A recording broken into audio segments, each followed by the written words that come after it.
తర్వాత ఎడమ జఠరిక, తర్వాత మహాధమని శరీర భాగాలు. ఈ ఫ్లో చార్ట్ని మన ఎగ్జామ్లో ఇచ్చాడండి. సరే, దీన్ని ఒకసారి మళ్ళీ చూద్దామండి. సో ఇది మన సిలబస్ చూసుకున్నాం. సిలబస్లో 6 టాపిక్స్ ఉంటాయి చెప్పుకున్నాం. అయితే బిట్స్ ఎక్కడెక్కడ ఏ టాపిక్స్ ఎక్కువగా వస్తుంటాయి అని చూసినట్లయితే, మొదటిది మానవ శరీర ధర్మశాస్త్రం నుంచి ఖచ్చితంగా 3 నుంచి 4 దాకా రావచ్చు, మాకు ఛాన్స్ ఉంటుందండి. మార్క్స్ రావడానికి 3 నుంచి 4 దాకా ఛాన్స్ ఉంటుంది. అలాగే సెకండ్ యూనిట్లో సిలబస్ తక్కువ, మార్క్స్ ఎక్కువ. ఈ మధ్య చైనాలో కరోనా వైరస్ అనేది విజృంభణ జరుగుతూ ఉంది. ఇక్కడ సుమారుగా 2500 దాకా చనిపోయారు అక్కడ వ్యక్తులు అనేవాళ్ళు. అదే దాన్ని కోవిడ్-19గా మార్చారు. ఆ వైరస్ పేరు కోవిడ్-19గా మార్చారు. అలా వైరస్లు, బ్యాక్టీరియాలు, విటమిన్లు అనే అన్ని చిన్న ఇంపార్టెంట్ చాప్టర్స్ అన్నీ కూడా దీంట్లో ఉంటాయండి. సుమారుగా దీని నుంచి ఖచ్చితంగా 3 to 4 మార్క్స్ దాకా ఛాన్స్ ఉంటుందండి. ఇది హ్యూమన్ బాడీ, అది హ్యూమన్ ఫిజియాలజీలో 3 to 4 మార్క్స్ వస్తాయి. కానీ సిలబస్ కాస్త వాస్ట్గా ఉంటుంది. కానీ health and nutrition, microbes and disease మాత్రం సిలబస్ తక్కువగా ఉంటుంది. మార్క్స్ కూడా ఈజీగా వస్తాయి ఇక్కడ. తర్వాత బాటనీ, జువాలజీ. ఇటీవల కాలంలో బాటనీకి ఎక్కువగా ఇంపార్టెన్స్ జరుగుతూ ఉంది. బాటనీలు కూడా కాస్త సంక్లిష్టమైన టాపిక్ల నుంచి కొన్ని ఇంపార్టెన్స్ జరుగుతూ ఉంది. గత ఏపీ ఎగ్జామ్ చూసినట్లయితే కిరణజన్య సంయోక్రియ జెడ్ స్కీమ్ అని, PS1 అని, PS2 అని, కిరణజన్య సంయోక్రియలో పాల్గొనే వర్ణద్రవ్య రేణువులు ఏంటి అని అడుగుతూ ఉండేవాడు. P700, P680 is correct answer. వాడేమో P680, P700 అనేది కరెక్ట్ ఆన్సర్ అండి. మిగతా ఆప్షన్లో వేరే ఇస్తూ ఉండేవాడు. అదే మన తర్వాత చూద్దాం, డీటెయిల్డ్ క్లాస్లో అన్నీ ఎక్స్ప్లెయిన్ చేసుకుందామండి. తర్వాత పర్యావరణ సుస్థిరాభివృద్ధి. ఈ టాపిక్లో ఈ ఐక్యరాజ్య సమితి ఇటీవల 17 లక్ష్యాలని పర్యావరణం సుస్థిరాభివృద్ధిలో 17 లక్షలు నిర్ణయం జరిగింది. పర్యావరణ సుస్థిరాభివృద్ధిలో అంశంలో భాగంగా ఐక్యరాజ్య సమితి 17 అంశాలను నిర్ణయించడం జరిగింది. అది ఇంపార్టెంట్ పాయింట్ అండి. దీని మీద ఎక్కువగా కరెంట్ న్యూస్ ఎక్కువగా వస్తూ ఉంటాయి. అంటే క్లైమేట్ యాక్ట్లో ఏది కంట్రీస్ అయినా విత్డ్రా అయినా, ఆ మధ్య ప్యారిస్ ఒప్పందం నుంచి వైదొలిగిన అమెరికా దేశం, అది ఎన్నోసార్లు పేపర్లో వస్తూ ఉండేది. అలా ఇప్పుడు ఈ వైరస్లు కూడా, అంటే ఇప్పుడు కూడా not only biology, all subjects కూడా మనం ఏం చేయాలంటే కరెంట్ న్యూస్ని ఇంక్లూడ్ చేసి చదువుతూ ఉండాలండి. కరెంట్ అఫైర్స్ చాలా ప్రాధాన్యత ఉంటుంది. మన బయాలజీలో చైనాలో ఇటీవల కరోనా వైరస్ వల్ల చాలామంది చనిపోయారు, చాలా దేశాలకు వ్యాప్తి చెందింది. కాబట్టి వ్యాధులు ఎలా కలుగుతూ ఉంటాయి, ఎలా వ్యాప్తి చెందుతాయి, వ్యాధి నిరోధకత అంటే ఏంటి, దాన్ని ఎలా ఏ డ్రగ్స్ వాడతారు, ఆ టాపిక్స్ మీద ఖచ్చితంగా ఉండాలి. కాబట్టి health and nutrition, microbes and diseases చాలా ఇంపార్టెంట్ చాప్టర్ అండి. ఇది డిజాస్టర్ మేనేజ్మెంట్లో కూడా వ్యాధుల టాపిక్ వస్తూ ఉంటుంది మనకి. తర్వాత పర్యావరణ సుస్థిరాభివృద్ధి. ఈ టాపిక్ కూడా ఏంటంటే కరెంట్ న్యూస్ అండి. Environment and sustainable development. ప్రతి ప్రపంచంలో అన్ని దేశాలు కలిసి కూర్చున్న మీటింగ్ పెట్టుకుంటూ ఉంటాయి. అలాంటివి COP అనే టాపిక్ ఉంటుందండి. కాన్ఫరెన్స్ ఆఫ్ పార్టీస్ అని ఉంటుంది. కాన్ఫరెన్స్ ఆఫ్ పార్టీస్ అనమాట. ఇటీవల COP25 స్పెయిన్లో జరిగింది, మాడ్రిడ్లో. యాక్చువల్గా COP25 పర్యావరణ సదస్సు చిలీలో జరగాల్సి ఉండగా చిలీలో ఏ రాజకీయ కల్లోలం కారణంగా ఇది షిఫ్ట్ అయింది. ఇక్కడికి స్పెయిన్లో మాడ్రిడ్లో జరిగిందండి. COP25 conference of parties. COP25 సదస్సు ఎక్కడ జరిగింది గత ఏడాది? ఎక్కడంటే స్పెయిన్ మాడ్రిడ్లో జరిగిందండి. అలా తీసుకోవచ్చు మనం. అలాగే కణశాస్త్రము, జన్యుశాస్త్రము, జీవపరిణామం ఇవి నిన్న హైదరాబాద్లో బయో ఏషియా సదస్సు 2020 ఎక్కడ జరిగింది అంటే Hyderabad. Current affairs. Bio Asia సదస్సు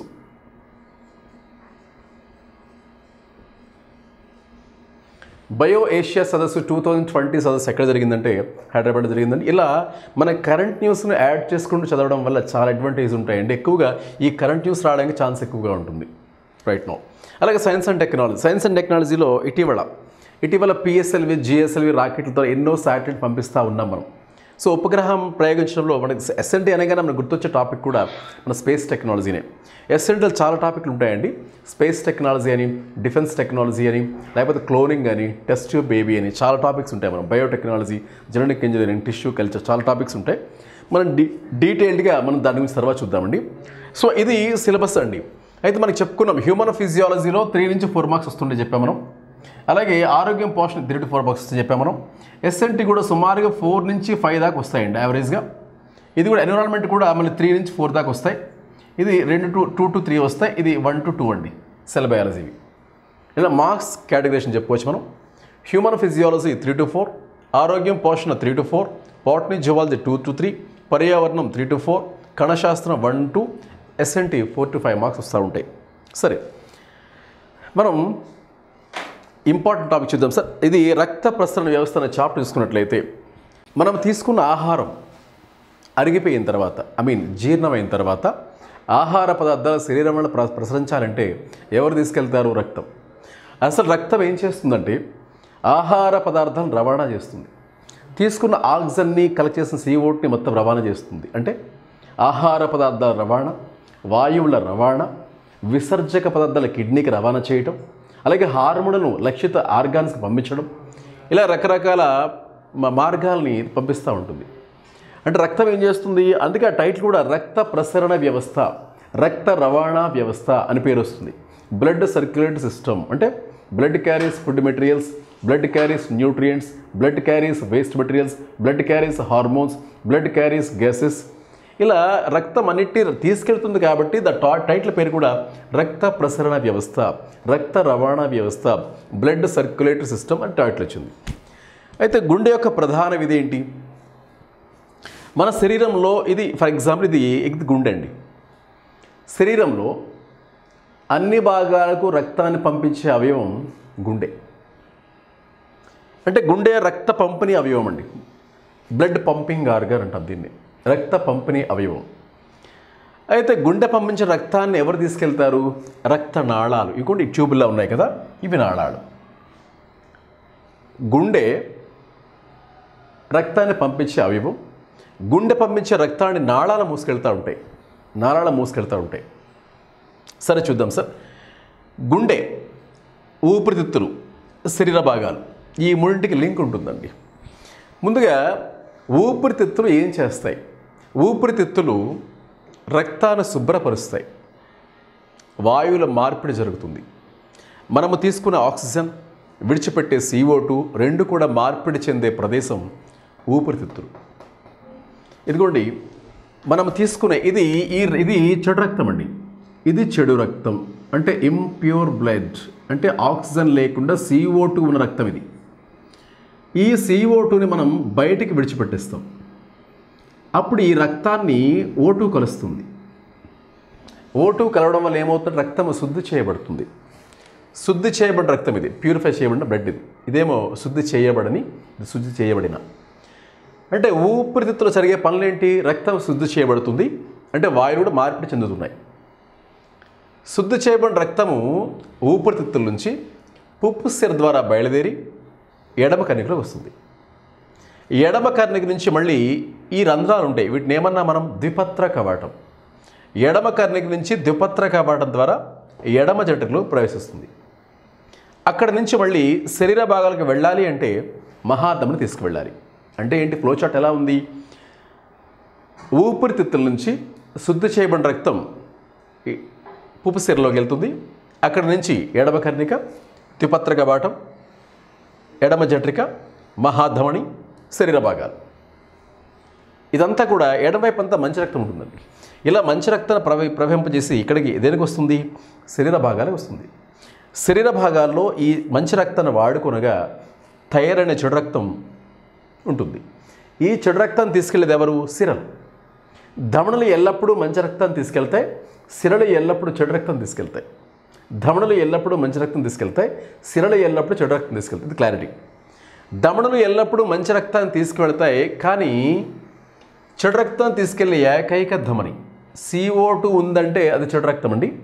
చెడు రక్తాన్ని తీసుకెళ్లే ఏకైక ధమని పుప్పస ధమని. సిరలు ఎల్లప్పుడూ కూడా చెడు రక్తాన్ని తీసుకెళ్తాయి, మంచి రక్తాన్ని తీసుకెళ్లే ఏకైక సిర పుప్పస సిర. రైట్. ఇక్కడ శుద్ధి చేయబడిన రక్తం ఊపిరితిత్తుల నుంచి ఎడమ కర్ణికలోకి, ఎడమ కర్ణిక నుంచి ఎడమ జఠరికలోకి, ఎడమ జఠరిక నుంచి శరీర భాగాలకి మంచి రక్తం వస్తుంది. మంచి రక్తాన్ని శరీరం వాడుకునగా చెడు రక్తం తయారవుతుంది. ఈ చెడు రక్తాన్ని సిరలు సేకరిస్తాయి. శరీర కింద అంటే గుండె కింద భాగాల నుంచి, ఈ కాళ్ళు, ఈ ముండం నుంచి సేకరించేది ఎవరంటే అధో మహాశిర. గుండె క్రింద భాగాల నుంచి చెడు రక్తాన్ని సేకరించేది అధో మహాశిర, పై భాగాల నుంచి ఊర్ధ్వ మహాశిర. ఈ రెండు శిరలు కలిసి కుడి కర్ణికలోకి చెడు రక్తాన్ని పంపిస్తాయి. కుడి కర్ణిక నుంచి త్రిపత్ర కవాటము ద్వారా CO2 అనేది మంచి చెడు రక్తం అనేది కుడి జఠరలోకి వస్తుంది. కుడి జఠర నుంచి మళ్ళీ పుప్పస ధమని ద్వారా లంగ్స్లోకి వస్తుంది, ఊపిరితిత్తులోకి వస్తుంది. ఇలా ఊపిరితిత్తుల నుంచి గుండెకి, గుండె నుంచి శరీర భాగాలకు 2 వలయాలు ఉంటాయి. 2 వలయాలు అంటే 2 సైకిల్స్లో కంప్లీట్ అవుతుంది సార్ బ్లడ్ సర్క్యులేషన్ అనేది. రక్త పంపిణీ అనేది 2 వలయాలు పూర్తి చేయబడుతుంది. కాబట్టి మానవునిలో రక్త ప్రసరణ విధానాన్ని కనుగొన్న శాస్త్రవేత్త విలియం హార్వే. సో దీన్నే ద్వివలయ రక్త ప్రసరణ అంటాం సార్. అంటే ఊపిరితిత్తుల నుంచి గుండెకి ఒక వలయం ఉంటుంది, గుండె నుంచి మన శరీర భాగాలు ఇంకొక వలయం ఉంటుంది. 2 వలయాలు రక్త పంపిణీ జరుగుతుంది కాబట్టి దీన్ని ద్వివలయ రక్త ప్రసరణ అంటాం. ద్వివలయ రక్త ప్రసరణ కనుగొన్న శాస్త్రవేత్త విలియం హార్వే. అందుకే ఇతన్ని రక్త ప్రసరణ పితామహుడు అని కూడా పిలుస్తామండి. రక్త ప్రసరణ పితామహుడు అని పిలుస్తారు. అలాగే ఇతనే మానవ శరీర ధర్మశాస్త్ర పితామహుడు కూడా పరిగణిస్తారు. ఇతన్ని father of human physiology and also is also called as father of human blood circulation పిలుస్తూ ఉంటారు. సో ఇది మనకి రక్తం యొక్క అది ఇంపార్టెంట్ అండి. మరి bypass surgery, open heart surgery అనే 2 పదాలు విని ఉంటాం మనం. బైపాస్ సర్జరీ అంటే శరీరంలో గ్యాప్ లేకుండా పనిచేసే ఒకే ఒక అవయవం గుండె. గుండె నిర్విరామంగా పనిచేస్తూ ఉంటుంది. గుండెకు కూడా రక్తం కావాలి. శరీరంలో ఏ పార్ట్ పనిచేయాలి అన్న రక్త సరఫరా జరిగి ఉండాలి.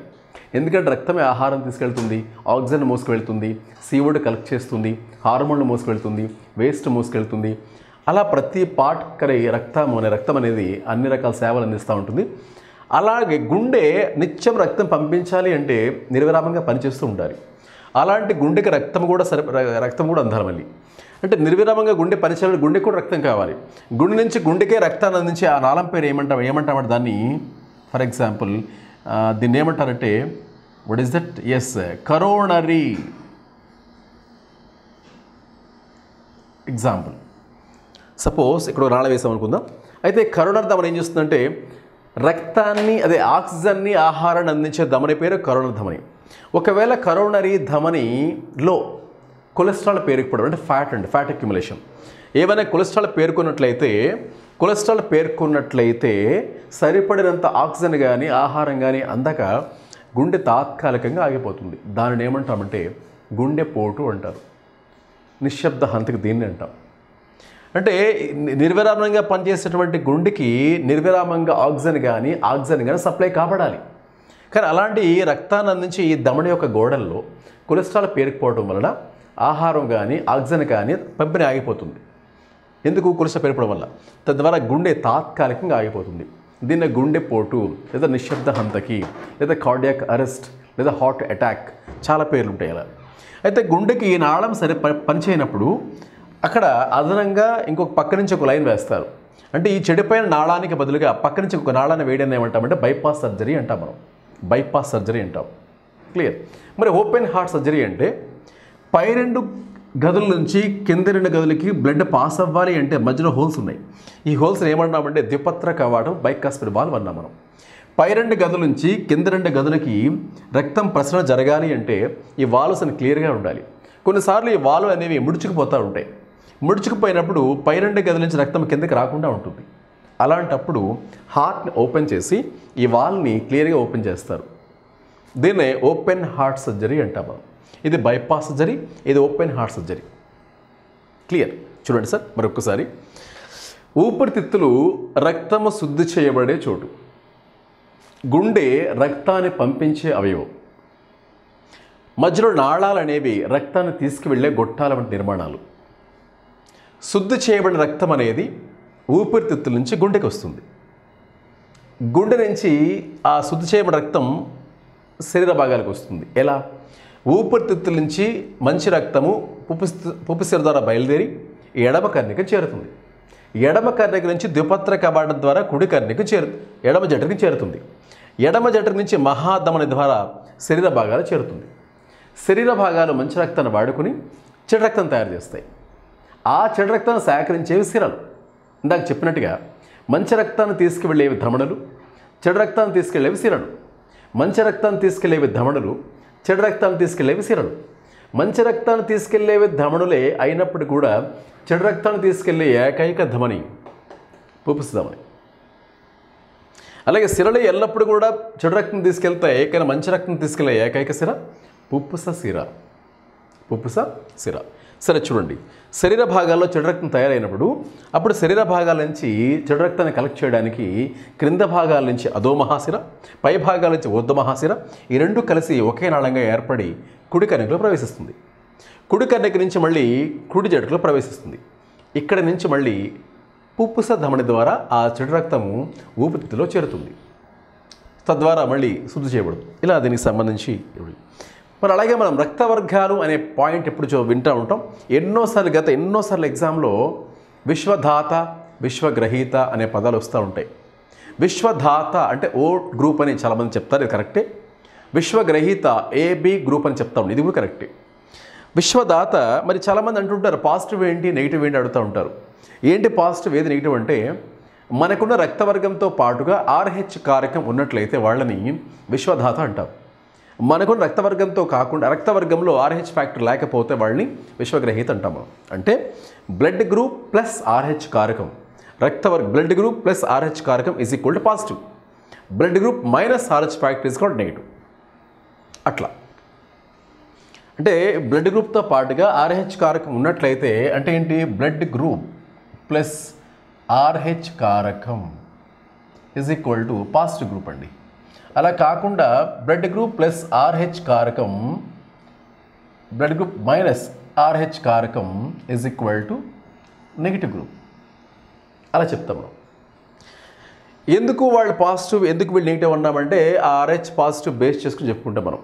అయితే రక్త వర్గాలు కనుగొన్న శాస్త్రవేత్త ఎవరు అంటే కార్ల్ ల్యాండ్ స్టెనర్. రక్త వర్గాల కనుగొన్న శాస్త్రవేత్త కార్ల్ ల్యాండ్ స్టెనర్ అంటామండి.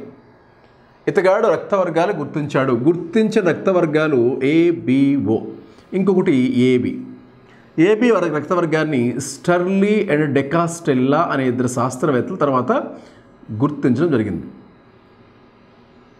స్టర్లీ అండ్ డెకాస్టెల్లా అనే 2 శాస్త్రవేత్తలు గుర్తించడం జరిగింది. ఇది మనం రక్త ప్రసంగం టాపిక్ అండి.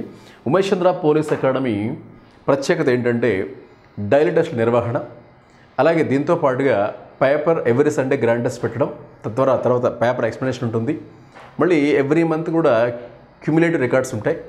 అలాగే డైలీ టెస్ట్లు ఉంటాయి, గ్రాండ్ టెస్ట్లు ఉంటాయి. ఎవ్రీ ర్యాంకింగ్ ఇవ్వడం జరుగుతుంది.